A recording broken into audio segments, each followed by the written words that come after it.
j'ai dessiné Steel Ball Run en substance comme la septième partie de JoJo's Bizarre Adventure.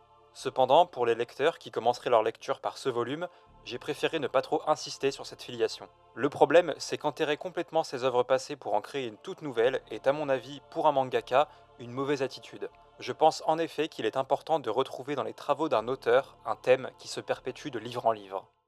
On ne présente plus Dio Brando. Cet antagoniste absolument légendaire en a sûrement marqué plus d'un, que ce soit de par son charisme, sa puissance, son influence au sein de son manga, et même au-delà. Il est le némésis ultime de la famille Joestar. Cependant, il ne peut être ce qu'il est sans eux, et inversement d'ailleurs. On peut véritablement dire que Dio et les Joestar sont deux faces indissociables d'une même pièce. Alors en 2004, lorsque Hirohiko Araki décide de rebooter complètement son manga avec sa septième partie Steel Ball Run, il ne peut pas s'empêcher d'y intégrer un tout nouveau Dio, car Jojo sans Dio, ce n'est pas Jojo. Mais alors comment repenser un personnage aussi culte que Dio sans qu'il ne perde de sa splendeur? C'est ce qu'on va voir dans cette vidéo. Aujourd'hui, j'aimerais retracer en détail l'histoire de mon personnage préféré de Steel Ball Run, le jockey anglais de génie, Diego Brando.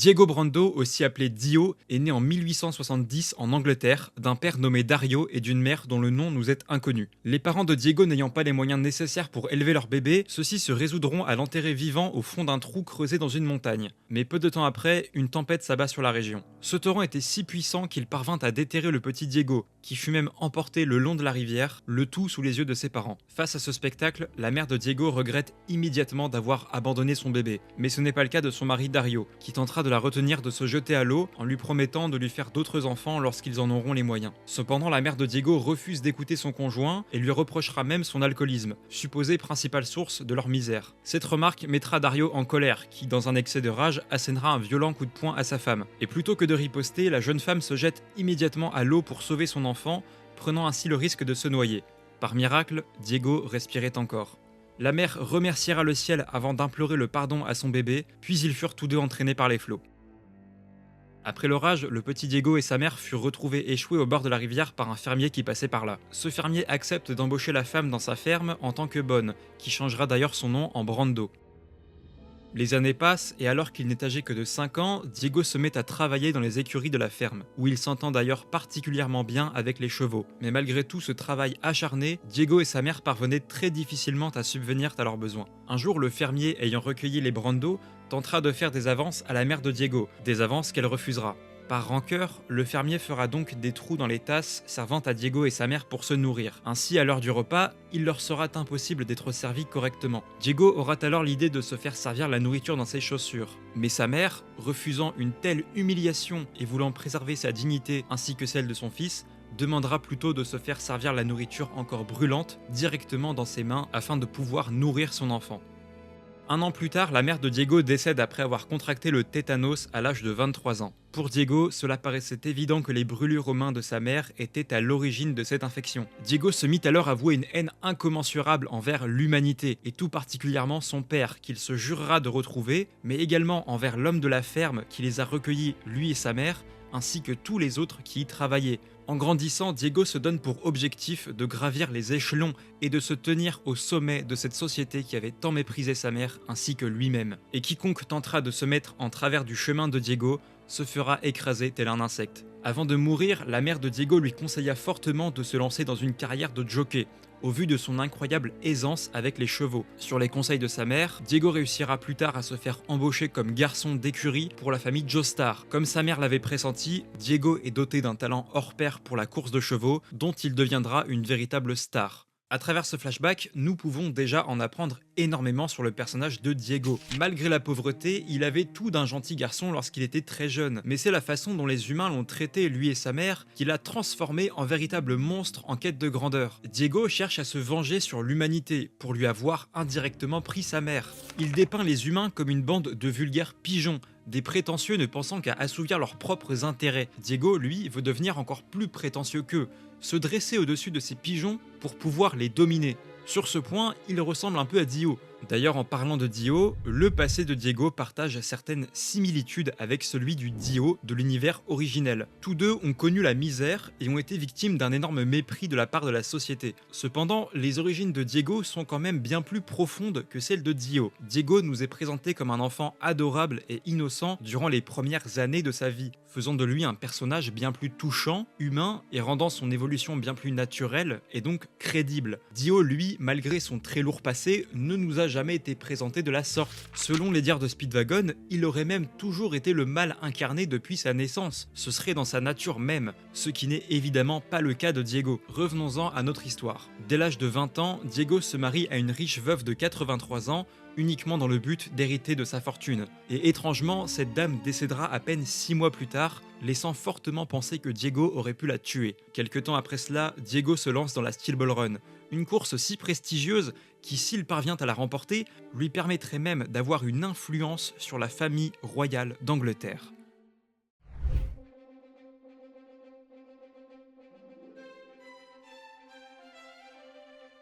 De par la renommée qu'il a acquise au cours des dernières années, Diego débute la Steel Ball Run en tant que favori. Lors de la première étape, Diego mène une lutte acharnée face à Jairo Zeppeli, mais malgré sa grande détermination, c'est Jairo et sa technique de la rotation qui ressortira vainqueur de ce court affrontement et qui parviendra même à distancer Diego, qui se fera même rattraper par le peloton. Cependant, à l'approche de la ligne d'arrivée, Diego a finalement bien rattrapé son retard et il parviendra même à décrocher la 3e place. Mais le vainqueur de cette étape, qui n'est autre que Jairo Zeppeli, se verra rétrogradé à la 21e place pour avoir mis en danger la vie de Sandman. Diego termine donc à la 2e place de cette première étape.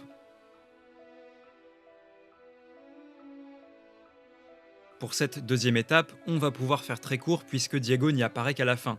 Durant le sprint final, il se retrouve de nouveau au coude à coude avec Jairo Zeppeli. Mais Jairo se faisant déconcentrer par Johnny, celui-ci perd en vitesse, laissant Diego, puis Johnny, puis Sandman franchir la ligne d'arrivée avant lui. Diego remporte ainsi sa première étape et grâce à sa 2e place glanée lors de l'étape précédente, il se place pour le moment en tête du classement général avec un total de 150 points. Avant d'enchaîner avec la 3e étape, j'aimerais qu'on se penche un petit peu plus sur la dynamique entre Diego et Johnny en la comparant avec celle entre Dio et Jonathan.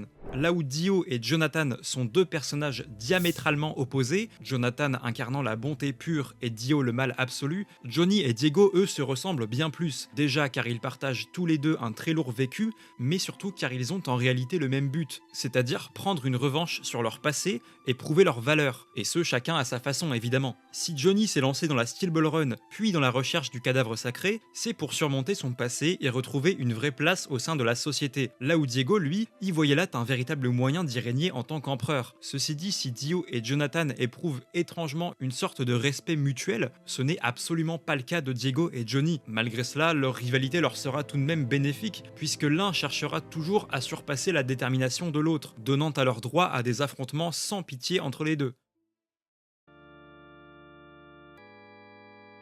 Cette 3e étape va marquer un tournant dans la suite de la course de Diego, puisque c'est au cours de celle-ci qu'il prend conscience de l'existence du cadavre sacré et donc du but caché de cette Steel Ball Run, qui consiste à en réunir les morceaux. Durant cette étape, Johnny et Jairo découvrent un Diego Brando à terre et ensanglanté, qui était visiblement tombé de son cheval. En s'approchant, Johnny s'aperçoit que la peau de Diego semble se craqueler. Jairo demande à Diego s'il va bien, mais celui-ci lui répond sauvagement de foutre le camp et lui dit que quoi qu'il arrive, il finira par le dépasser lui ainsi que Johnny avant la fin de l'étape. Johnny et Jairo reprennent donc leur course, laissant Diego couché au sol près d'un mystérieux fossile de dinosaure.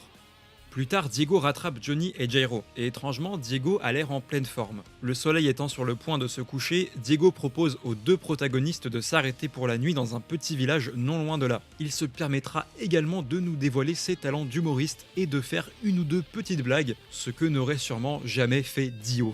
Johnny, lui, observe de nouveau la peau de Diego, qui, encore une fois, semble se craqueler. La nuit s'apprêtant à tomber, Jairo et Johnny sont bien obligés d'accompagner Diego dans le village dont ce dernier leur a parlé, et d'y passer la nuit. Alors que Johnny prépare du café dans une maison, il aperçoit Diego par la fenêtre, s'adonnant à une pratique assez particulière, bouffer des cailloux. Puis, sous les yeux de Johnny, Diego se change en dinosaure. S'ensuit un rude combat entre Diego, Johnny et Jairo. Lors de leur combat, ils atterriront tous les trois dans une paume du diable où ils y découvriront une nouvelle partie du cadavre saint, les yeux. Toujours transformé en dinosaure, Diego s'en empare. Il connaît alors la position du prochain morceau du cadavre. Mais c'est alors qu'un mystérieux homme à dos de dinosaure fait son apparition. Cet homme se nomme le docteur Ferdinand, et il révèle assez vite qu'il est en réalité le responsable de la transformation de Diego en dinosaure. En effet, son stand Scary Monsters lui permet de changer des êtres vivants en dinosaures simplement en les touchant. Dr Ferdinand peut contrôler ces créatures. C'est pour ça que Diego lui obéit. Et en plus de ça, les dinosaures créés par le stand peuvent eux-mêmes changer d'autres êtres vivants en dinosaures à leur tour, comme une sorte de contamination. Le docteur Ferdinand en dira d'ailleurs un peu plus sur le cadavre, déclarant que celui qui réussira à le reconstituer recevra le vrai pouvoir, ainsi qu'un royaume éternel. Johnny et Jairo parviendront à vaincre Diego et le docteur Ferdinand, ainsi qu'à récupérer l'œil droit du corps sain, tandis que Diego, lui, dérobe l'œil gauche avant de s'enfuir. Grâce à cet œil, Diego s'approprie le pouvoir de Scary Monsters. Il est donc désormais capable à son tour de changer des formes de vie en dinosaures. De plus, Diego peut se transformer lui-même à sa guise, ce que ne pouvait pas faire le docteur Ferdinand. Il peut même gérer son degré de transformation, ce qu'il fera très souvent en optant pour une forme hybride mi-humain, mi-dinosaure. Le stand Scary Monsters convient parfaitement à Diego, car il représente parfaitement la thématique du passé qui entoure son personnage. Quoi de mieux que les dinosaures, ces créatures d'une époque très lointaine, pour illustrer ce thème du passé chez Diego, lui qui, à sa naissance, a bien failli rester enterré tel un fossile. D'ailleurs, lorsque Diego se change en dinosaure, c'est sa façon à lui de surpasser le genre humain, un peu à la manière de Dio lorsqu'il s'est changé en vampire. On a donc là un joli parallèle. Allez, retour à la course. À la fin de la 3e étape, Diego se place de nouveau parmi les prétendants à la première place. Il mène encore une fois une rude bataille face à Jairo Zeppeli, mais contre toute attente, c'est finalement Johnny Joestar qui franchit la ligne d'arrivée en premier. Enfin, en premier, pas exactement, car Hot Pants était déjà arrivé 1 heure auparavant. Diego termine donc 3e de cette étape, cependant il reste toujours premier au classement général de la course. Ce qu'il faut retenir de cette étape, c'est évidemment que Diego a obtenu son stand, mais aussi qu'il connaît maintenant le véritable but de cette Steel Ball Run, c'est-à-dire reconstituer le corps sain. Et par-dessus tout, Diego possède à présent un nouvel objectif. Il veut désormais lui aussi réunir les morceaux de ce cadavre qui, je le rappelle, promet le pouvoir absolu à celui qui le reconstituera. Et dans cette nouvelle quête, Diego n'hésitera pas à employer tous les moyens nécessaires pour parvenir à ses fins. Grâce à l'œil gauche récupéré lors de l'étape précédente, Diego connaît la position du prochain morceau du cadavre et se jette à sa poursuite. Non loin de la fin de l'étape, Diego croise encore une fois la route de Johnny et Jairo. Ces derniers tenteront d'attaquer Diego, mais grâce à son nouveau pouvoir Scary Monsters et à sa forme hybride, il n'eut aucun mal à esquiver leur tentative. Il les prévient que s'ils daignent de nouveau entrer dans son périmètre pour l'attaquer, il n'hésitera pas à les dévorer cette fois-ci. Malgré sa menace, Jairo défie tout de même Diego et tente de le dépasser. Alors que les deux sont au coude à coude, Johnny se décide finalement à attaquer Diego. Ce dernier met alors sa menace à exécution et tente de tuer Johnny, mais c'est sans compter sur Jairo qui saura exploiter la vision cinétique de Diego à son avantage. En effet, grâce à ses aptitudes de dinosaure, Diego perçoit parfaitement les mouvements rapides, que ce soit ceux d'êtres vivants ou d'objets. Cependant, plus quelque chose bouge lentement, moins Diego sera capable de le percevoir. Jairo profite de ce point faible et lance une boule de fer à la fois assez rapide pour heurter Diego, mais trop lente pour qu'il puisse la remarquer et donc l'esquiver. La boule en fer heurte Diego de plein fouet et l'envoie valser au loin. Il tente de remonter sur son cheval, Silver Bullet,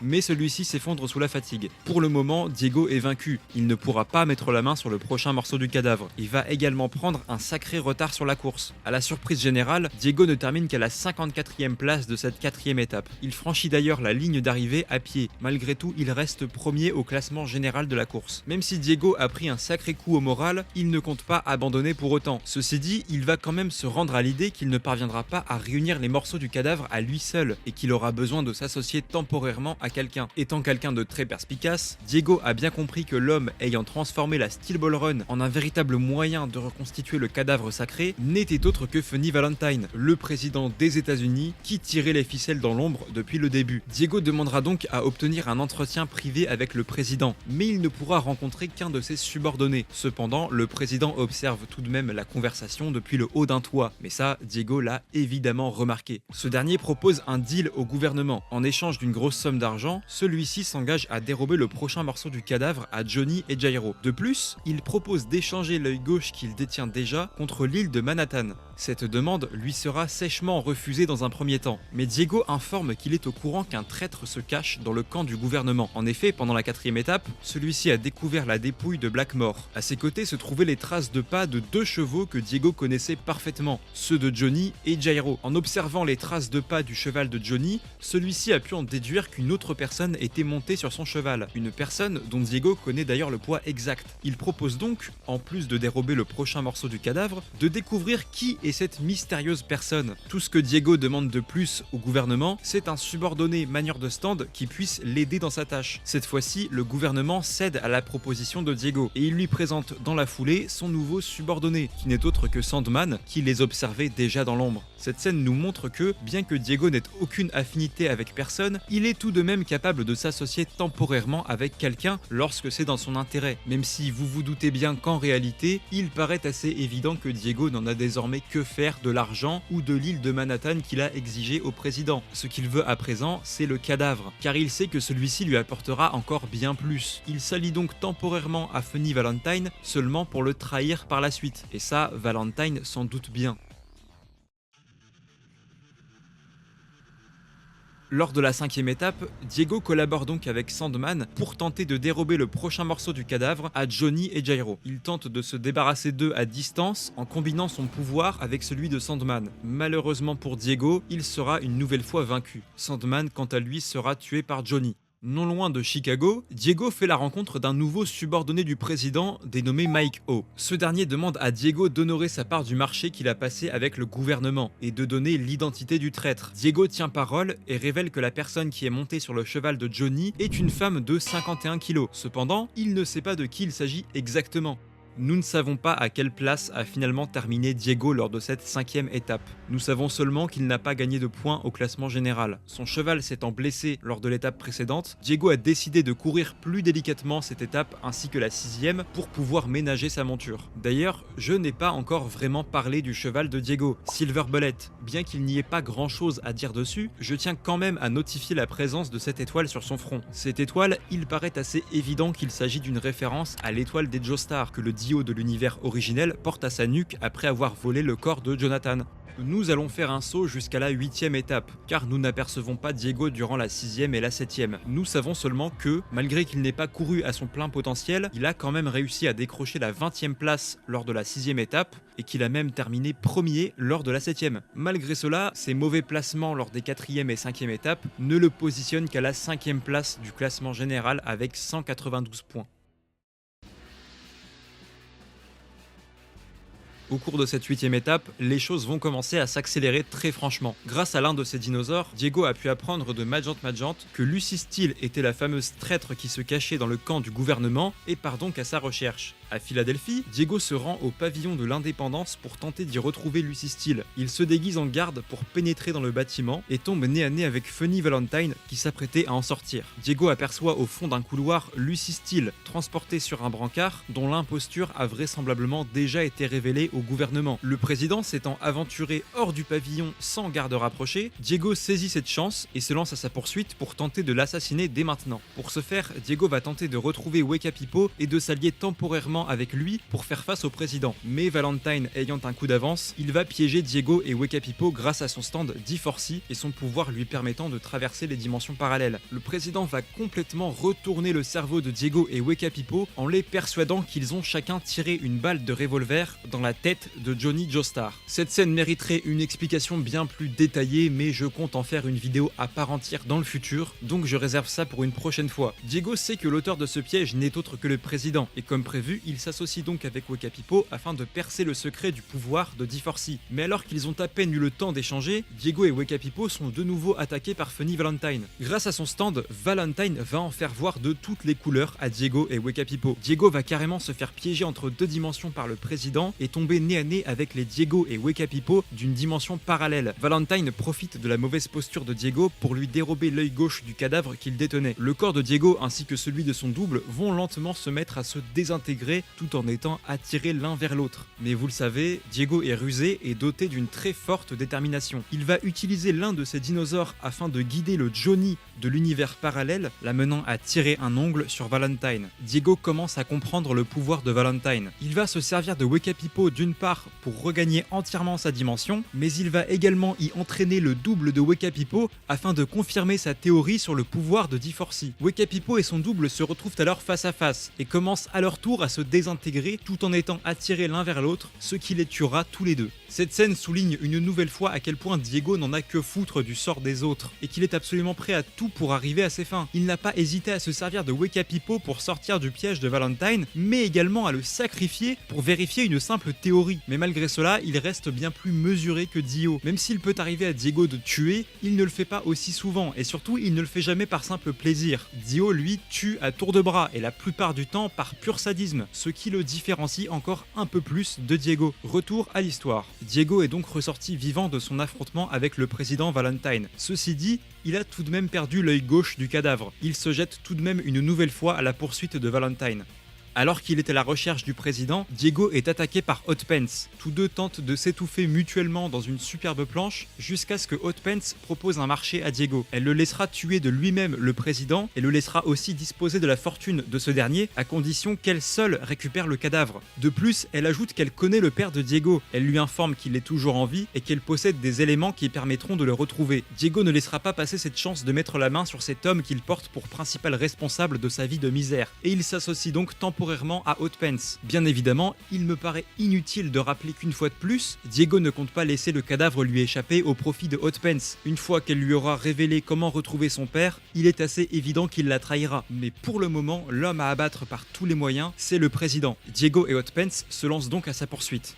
Grâce à l'odorat de Diego, notre duo retrouve finalement la trace de Funny Valentine. Celui-ci est monté à l'intérieur d'un train accompagné de Lucy et Stephen Steele. Et alors que Diego et Hot Pants s'apprêtent à le courser, Valentine, qui avait déjà remarqué leur présence, fait surgir du train des doubles de Diego et Hot Pants venant d'une autre dimension, dans le but qu'ils se désintègrent tous entre eux. Malgré cela, Diego et Hot Pants parviendront non sans mal à grimper à bord du train, ainsi qu'à renvoyer leur double dans leur dimension d'origine. On va faire une petite pause ici. Tout à l'heure, je vous ai parlé de l'opposition entre Diego et Johnny, mais je n'ai pas encore parlé de celle entre Diego et Funny Valentine. Diego contre Valentine, c'est un véritable affrontement entre deux classes sociales. D'un côté, Diego, abandonné à sa naissance par son père, ayant connu la misère ainsi qu'un énorme mépris de la part des autres, et de l'autre, Valentine, le président des États-Unis, qui a vécu toute sa vie dans le luxe. Funny Valentine veut récupérer le cadavre pour faire des États-Unis le pays qui décide pour les autres, et ainsi pouvoir assurer la prospérité de son pays et le bonheur de ses citoyens. C'est ce qu'il appelle prendre la serviette en premier, et c'est exactement ce que déteste Diego chez les êtres humains, ou les pigeons comme il préfère les appeler. Dès que l'un d'entre eux s'envole dans une direction en premier, et prend donc la serviette, tous les autres le suivent. Malgré cela, s'il y a bien une personne à qui Diego doit ses pouvoirs, c'est bien Funny Valentine. Et oui, car sans Valentine, pas de Dr Ferdinand, et donc pas de Scary Monsters. C'est un peu la même chose pour Dio d'ailleurs, qui doit ses pouvoirs aux Joestar, car sans eux, il n'aurait jamais mis la main sur le masque de pierre. Et puis, il peut aussi remercier Cars pour avoir créé ce masque. Enfin bref, retour à l'histoire, car là, c'est l'heure de se battre. Diego et Hot Pants se dressent maintenant face au président Valentine. S'ensuit un rude affrontement durant lequel l'avantage va clairement tourner en la faveur du duo. Diego réussit à blesser grièvement Valentine, et ce dernier n'aura d'autre choix que de sauter du train en passant par une fenêtre. Mais Diego ne compte pas laisser une once d'espoir au président et le poursuit même en dehors du train. Diego tranche la gorge du président d'un coup sec, puis place un nouveau coup de griffe laissant apparaître les boyaux de Valentine. Diego s'apprête à porter le coup final à Funny Valentine. Ce coup, c'est celui qui fera tomber le monde entre ses mains. Mais c'est sans compter sur la détermination sans faille du président, qui agrippe Diego grâce à ses jambes avant de l'entraîner sous le train. En s'insérant sous le train, Valentine parvient à utiliser son pouvoir pour se sauver de justesse, laissant Diego se faire trancher en deux sur les rails. Aux portes de la mort, Diego est persuadé d'être venu à bout du président. Il l'a complètement déchiqueté et celui-ci est forcément mort sur le coup. Le vainqueur, c'était lui, Dio, déclare-t-il avant de s'éteindre pour de bon sous les yeux de Johnny Joestar. Et c'est ainsi que l'histoire se termine pour Diego, une façon particulièrement tragique de mourir, lui qui n'était qu'à deux doigts d'enfin assouvir sa vengeance envers l'humanité.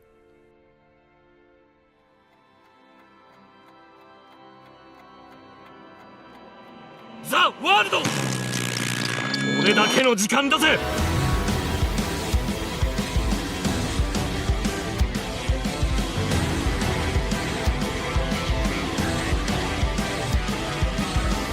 Alors que Funny Valentine est sous l'emprise de Tusk Acte Fort et qu'il s'apprête à être vaincu, celui-ci voyage entre les univers à la recherche d'un Diego Brando possédant un pouvoir capable de vaincre Johnny. Valentine réussit à convaincre ce Diego de tenter de dérober le cadavre sain à Johnny et de l'emmener dans un bunker à Manhattan. Valentine transporte donc ce Diego alternatif dans la dimension originelle. Dès la mort du président, Diego s'empare discrètement du cadavre et disparaît pour l'emmener au bunker de Manhattan. Johnny, se rendant compte de la disparition du cadavre, tente donc également de s'y rendre pour retrouver ce voleur. Non loin de la ligne d'arrivée de la dernière étape de la Steel Ball Run, Johnny tombe nez à nez avec le mystérieux individu lui ayant dérobé le corps sain. Et à la grande surprise de Johnny, il s'agit de Diego, qu'il a pourtant vu mourir découpé par un train quelques heures auparavant. Diego s'attaque à Johnny, mais cette fois-ci, pas de transformation en dinosaure. Ce Diego-là possède un stand bien différent, The World. Et oui, là on est carrément sur du gros fanservice. Inutile de vous présenter The World, mais du coup on a là un énième parallèle avec Dio, même si bon, celui-ci est quand même bien moins subtil que les autres. Je sais que le Diego alternatif et son stand The World sont pas mal boudés par certains lecteurs, pour la simple et bonne raison que c'est du fanservice pur et dur, donc c'est très compréhensible. Personnellement,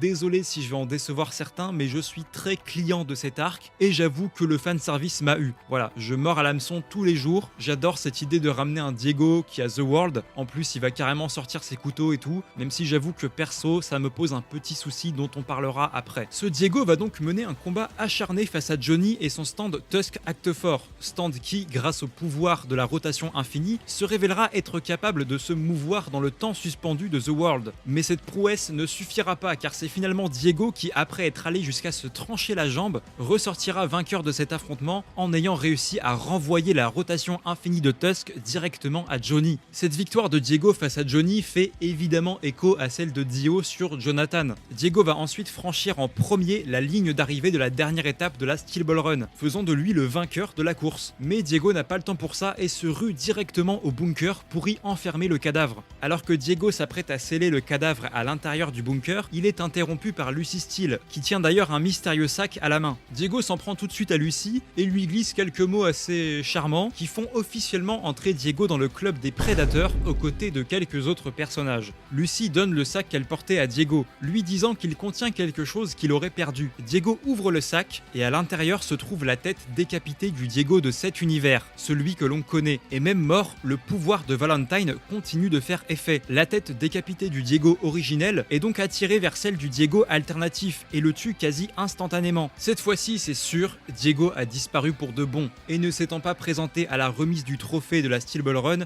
c'est finalement Poco Loco qui remporte la course. Même si je n'ai pas trouvé d'éléments assez pertinents pour le prouver, j'aime penser que le Diego alternatif qu'on aperçoit à la fin de Steel Ball Run est relativement différent du Diego que l'on connaît. Une différence qui serait évidemment symbolisée par son stand, The World. Et oui, parce que si ce Diego possède The World et qu'il se met à jeter des couteaux de la sorte, c'est d'une part évidemment pour le fanservice, mais c'est aussi à mon avis une façon de signifier qu'il est exactement comme le Dio de l'univers originel, ou en tout cas qu'il s'en rapproche encore plus que le Diego dinosaure. Mais bon, tout ça on peut pas en être sûr parce qu'on n'a pas eu assez de temps pour en apprendre plus sur ce personnage. Et c'est ça que je trouve assez dommage avec le Diego alternatif. Même si je l'adore, j'aurais bien aimé qu'il ne soit pas là uniquement pour apporter un festival de parallèles avec les parties 1 et 3. J'aurais adoré en savoir plus sur lui, savoir s'il diffère vraiment ou non du Diego originel et à quel point il se rapproche de Dio. Parce que là, on peut faire que des suppositions. Là, je dirais que mis à part les parallèles aux parties 1 et 3, la seule chose vraiment étonnante que ce Diego alternatif ait pu faire, c'est cette dinguerie qu'il dit à Lucy Steele. Et ça, on sait pas vraiment si c'est quelque chose que le Diego de base aurait aussi dit. Enfin bref, malgré cette version alternative un peu bancale que j'aime tout de même beaucoup, ce qu'il faut retenir en priorité, c'est évidemment le Diego originel.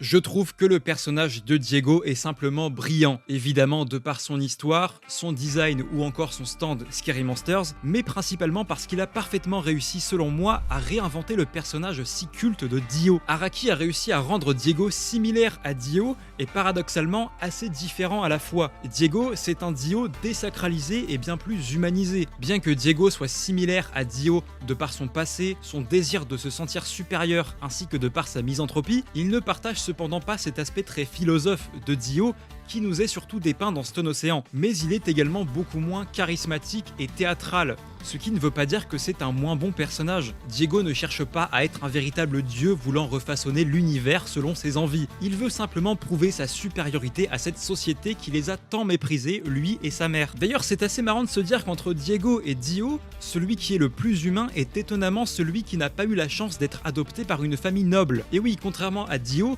Diego s'est sorti de la misère tout seul. Il n'a pu compter que sur ses talents de jockey pour s'en sortir, et il a magnifiquement réussi. Diego est un très bon exemple de comment la pauvreté et le mépris de classe peuvent créer de véritables monstres. Car oui, Diego nous l'a bien montré, personne ne naît profondément mauvais. C'est l'environnement dans lequel nous grandissons qui définit grandement qui nous sommes. Et je ne suis pas en train de dire qu'on peut pardonner les actes immoraux de Diego du fait de son passé tragique, mais celui-ci rend évidemment ses actes plus compréhensibles, entre guillemets. Le plus gros point fort de Steel Ball Run selon moi, c'est cette capacité qu'ont quasiment tous les personnages à ne jamais être moralement tout blanc ou tout noir, mais plutôt à se trouver dans des nuances de gris. Certains nourrissent des ambitions purement égoïstes alors que d'autres sont plutôt animés par une forme d'altruisme. Mais ce sont leurs différentes façons d'atteindre leurs objectifs qui apportent de la nuance à tous ces personnages et qui les rend donc intéressants, réalistes et surtout humains. Bref, toute cette vidéo pour vous dire que j'adore Steel Ball Run et j'adore Diego. Il est facilement mon personnage préféré de la partie, et un de mes préférés du manga tout court en fait. Et pourtant, après tout ce que je viens de vous dire, eh bien figurez-vous que je préfère légèrement Dio, et je ne suis apparemment pas le seul.